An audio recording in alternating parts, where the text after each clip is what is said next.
सांगली, मिरज आणि कुपवाड महानगरपालिकेत काम करत असलेल्या बदली कामगारांना कायमस्वरूपी सेवेत घेतले जाणार असून त्याबाबत सरकार सकारात्मक आहे, अशी माहिती कामगार मंत्री डॉक्टर सुरेश खाडे यांनी दिली।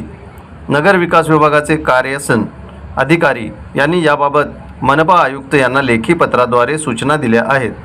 कामगारांच्या मागण्याबाबत योग्य कारवाई करून अहवाल कामगार मंत्री आणि शासनास सादर करण्याचे निर्देश देण्यात आले आहेत। या निर्णयामुळे कामगारांना न्याय मिळण्याचा मार्ग मोकळा झाला। दरम्यान 367 बदली कर्मचारी, 16 रोजंदारीवरील व 970 मानधन तत्वावरील कर्मचाऱ्यांना न्याय मिळवून देण्यासाठी पाठपुरावा करणाऱ्या कामगार मंत्री सुरेश खाडे यांच्या कर्मचाऱ्यांनी आज जाहीरपणे सत्कार केला। मिरज येथील खाडे यांच्या कार्यावर शेकडो कर्मचारी उपस्थित होते। सांगली, मिरज आणि कुपवाड शहर महानगरपालिकेमध्ये कार्यरत असणारे 367 बदली कर्मचारी, 16 रोजंदारीवरील आणि 970 मानधन तत्वावरील कर्मचाऱ्यांना महापालिकेच्या सेवेत कायमस्वरूपी सामावून घेण्याबाबतचा निर्णय शासनाने घेतला आहे। गेले अनेक वर्ष सेवेत कायमस्वरूपी करण्याबाबत या कामगारांचा लढा सुरू होता। पालकमंत्री डॉक्टर सुरेश खाडे यांच्या पाठपुराव्याला यश आले असून बदली कामगारांना न्याय मिळाला आहे।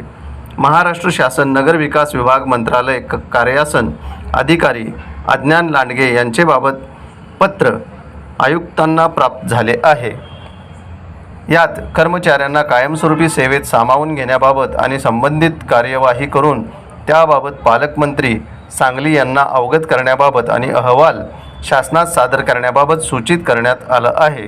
कर्मचाऱ्यांना न्याय मिळवून देण्यासाठी पाठपुरावा करणाऱ्या कामगार मंत्री सुरेश खाडे यांचा कर्मचाऱ्यांनी आज जाहीरपणे सत्कार केला।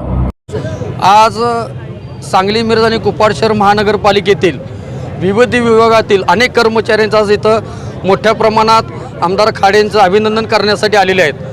त्याचं कारण असं आहे की वर्षानुवर्ष जवळजवळ 20-25 वर्ष महापालिकेत काम करून सुद्धा कर्मचाऱ्यांना अद्याप परमनन्सी मिळालेली नाही आहे।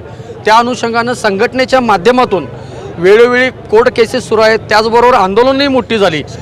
त्याचबरोबर संघटनेच्या रेट्यामुळं महासभेनं नोव्हेंबर 2022मध्ये जनरल बॉडीमध्ये ठराव करून या सर्व टेम्पररी कर्मचाऱ्यांना परमनन्सी देण्याबाबतचा ठराव केला, पण तो ठराव शासनाच्या मंजुरीला पाठवायला प्रशासन तयार नव्हतं। त्यावेळेला सुद्धा आम्ही चळवळ केली, मोर्चे काढले, तरी प्रयत्नांना यश येत नसल्यामुळे आम्ही खाडे साहेबांच्याकडं पाठपुरावा केल्यामुळे तो ठराव शासनाच्या मंजुरीसाठी महापालिकेने पाठवला। तदनंतर सुद्धा फक्त ठराव गेला, पुढचं काय पाठपुरावा केला, प्रधान सचिवांना पत्र लिहिली, सगळं केलं, तरीसुद्धा काय आउटपुट येत नाही म्हणल्यानंतर पुन्हा आम्ही कामगार मंत्र्यांच्या दरवाजे आलो, त्यांना सगळी विनवणी केली, त्यांना परिस्थिती सांगितली। त्यांनी प्रधान सचिवांना पत्र लिहिलं की ताबडतोबीनं हे जे टेम्पररी कर्मचारी आहेत महापालिकेमध्ये बदली, रोजंदारी, मानधन या कर्मचाऱ्यांना कायम करण्यासंदर्भात ताबडतोबीने पुढील कारवाई करण्यात यावी। त्या अनुषंगानं प्रधान सचिवांनी मान्य आयुक्तांना लेखी पत्र पाठवलेलं आहे की तुम्ही ह्या जे बदली, मानधन, रोजंदारी कर्मचारी आहेत त्यांना महापालिकेच्या ठरावाप्रमाणे कायम करण्यासाठी सेवेत निमोचित अहवाल म्हणजे सुस्पष्ट अहवाल ताबडतोबीने सादर करावा, अशा सूचना दिलेल्या आहेत। त्या अनुषंगानं आज कामगार मंत्र्यांच्यामुळे एवढे झाल्यामुळं आम्ही त्यांचं अभिनंदन करला आणि पुढच्या आमच्या कामासाठी त्यांचं आम्हाला सहकार्याची गरज आहे, त्यासाठी आम्ही आज बहुसंख्य प्रमाणात तिथं कामगार उपस्थित होतो। त्या स्थितीमध्ये त्याच्यामध्ये असं आहे की मागणी आहे ती 1353 कामगारांना कायम करण्यासंबंधी महासभेचा ठराव आहे। महासभेच्या ठरावाप्रमाणे कार्यवाही करावी अशी साहेबांनी पत्र सचिवांना दिलं। सचिवाने आयुक्तांना पत्र नियमाप्रमाणे कारवाई करा, नियमाप्रमाणे। आज पत्र मिळाल्यापासून 1 महिना झाला, आयुक्तांनी त्याच्यावरती काहीही कारवाई केलेली नाही। आम्ही साहेबांशी बोलताना सांगितलं की आपण आयुक्तांशी बोलावं आणि कार्यवाही करावी आणि त्या कारवाईप्रमाणे आपणालाही आणि शासनाला रिपोर्ट मिळावा।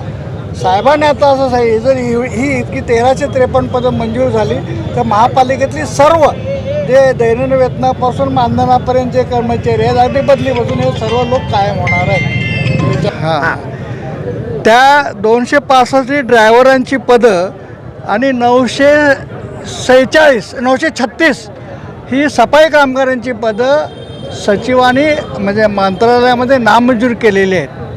त्याच्याबद्दल आम्ही पत्र लिहिलेलं आहे, सचिवाने लिहिलं आहे, महापालिकेला लिहिलेलं आहे त्याच्यामध्ये. आणि त्याच्या विरोधात म्हणजे रिजेक्शनच्या विरोधात आम्ही हायकोर्टमध्ये रिट पिटिशन तयार करायची तयारी सुरू केलेली आहे. कागदपत्र आम्ही वकिलांच्याकडे पाठवले आहेत. ह्या 8-10 दिवसामध्ये आम्ही त्याच्यावरती कारवाई करू. ज्यावेळी हा परमनन्सीचा प्रश्न येईल सचिवांच्या समोर मंत्री महोदयांनी मांडल्यानंतर, त्यावेळी हा प्रश्न येईलच त्याच्यामध्ये, तर त्यावेळी तो तिथं बसून मार्ग काढण्यात येईल असं आमची मंत्री महोदयांना विनंती राहणार आहे. सांगली मिरज महानगरपालिका यामधले काही कामगारांच्या तक्रारी महानगरपालिका कामगार सभा सांगली यांच्या वतीनं माझ्याकडे आल्या होत्या.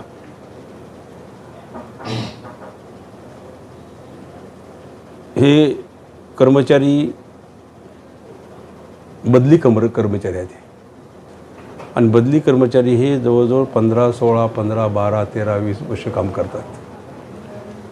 त्यांनी प्रस्ताव असा दिला की आम्हाला बाकीच्या जिल्ह्यामध्ये ज्याप्रमाणे ह्या कामगारांना कायम केलं, त्यामध्ये परभणी, सोलापूर, नवी मुंबई, कोल्हापूर अनेक जिल्हे काय असतील, त्या जिल्ह्याच्या माध्यमातून आम्हाला त्यांनी कायम केलं, त्या पद्धतीने आम्हालाही कायम करावं असा एक प्रस्ताव माझ्याकडे आला होता. त्याच वेळेला मुख्यमंत्र्यांशी भेटून मुख्यमंत्र्यांना पत्रव्यवहार केला आणि मुख्यमंत्र्यांनी ताबडतोब त्यावर ॲक्शन घेतली आणि 21 नोव्हेंबर 2023 रोजी मुख्यमंत्री कार्यालयातून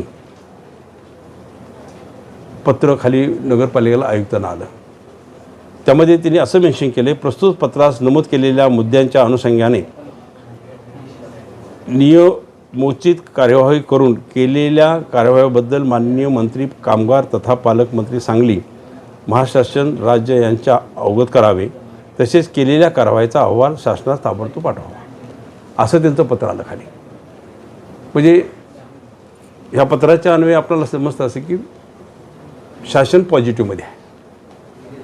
फक्त जे अहवाल खालून या पाहिजेत, खरे खोटे, कोण कामगार, किती कामगार, काय कामगार, नावा गावा सकट किती वर्ष हे काम करतात, त्यांचा अहवाल ताबडतोब मंत्रालयात पोचणं जरुरीचं आहे. आज सगळे कामगार माझ्या भेटीला इथं आले होते. त्यांनी व्यथा मांडल्या, व्यथाबरोबर अभिनंदन केलं. म्हटलं अभिनंदन काम झाल्यानंतर करावं, पण निश्चितच मी आयुक्तांशी बोलून ताबडतोब हा प्रस्ताव ताबडतोब मी मंत्रालयात पाठवायची व्यवस्था करेन. मंत्रालयात प्रस्ताव झाल्यानंतर निश्चितच मुख्यमंत्र्यांच्या बरोबर काही ह्यातले कामगार ज्यांना नियमावली समजते, ज्यांना सगळं माध्यम समजतं किंवा ह्या संघटनेचे लोक असतील, त्या संघटनेच्या लोकांना महानगरपालिका कामगार सभा याच्या काही लोकांना घेऊन आम्ही मुख्यमंत्र्यांवर बैठक टाकू. निश्चितच मला आशा आहे मुख्यमंत्री यावर निश्चित तोडगा काढतील. पण बाकीच्या जिल्ह्यामध्ये जर चालू झालं असेल तर सांगली जिल्ह्यामध्ये चालू करण्यास काही हरकत नाही, हे निवेदन मी करेन आणि मी त्यांना सांगेन हे करणं जरुरीचं आहे आणि त्यांना आम्ही करायला भाग पाडू, एवढंच मी आपल्याला सांगतो. आधीचा जो आकृती बंद होता त्यामध्ये सफाई कर्मचारी आणि ड्रायव्हर ही पदच नाही आहेत, ती पदं आपल्याला जी आता ही लोक आहेत ती आता आहेत नाही आहेत तो विषय नंतरचा, पण आता जी लोक ह्या रोडवर आहेत त्याला काय म्हणतात, कामगार कसले, हे रोजंदारी कामगार. हे कामगार जे आहेत रोजंदारीवर राहिलेले आणि ते डायरेक्ट रिक्रुटमेंट त्यांची झालेली महानगरपालिकेतर्फे. आता कसं आहे, कॉन्ट्रॅक्ट बेसिस रिक्रुटमेंट होते ती सोडून, पण ह्या लोकांना हे त्यांच्या रोजंदारीवर त्यांच्या पटावर त्यांना नगरपालिकेचा त्यांनी घेतलेला असेल आणि ते सगळं पडताळणी करून किती लोक आहेत, काय लोक आहेत यांचा अहवाल मी ताबडतोब मंत्र्यांकडं मुख्यमंत्र्यांच्याकडं मी आयुक्ताला सांगून त्यांना पाठवायला लावेल.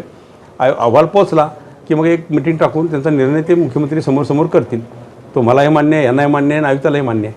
त्या पद्धतीनं आम्ही त्यांना सांगू. तोपर्यंत आम्ही सोलापूर हे बाकीचे 4-5 जिल्ह्यांचे झालेलं आहे, त्यांचाही प्रस्ताव आम्ही ताबडतोब मागून घेऊ एक रेफरन्ससाठी आणि त्या पद्धतीनं आम्ही मुख्यमंत्री सांगू की हे झाले, मग आमचं व्हायला काय हरकत आहे. हा एक प्रेशर आम्ही आणि विनंती त्यांना आम्ही करू.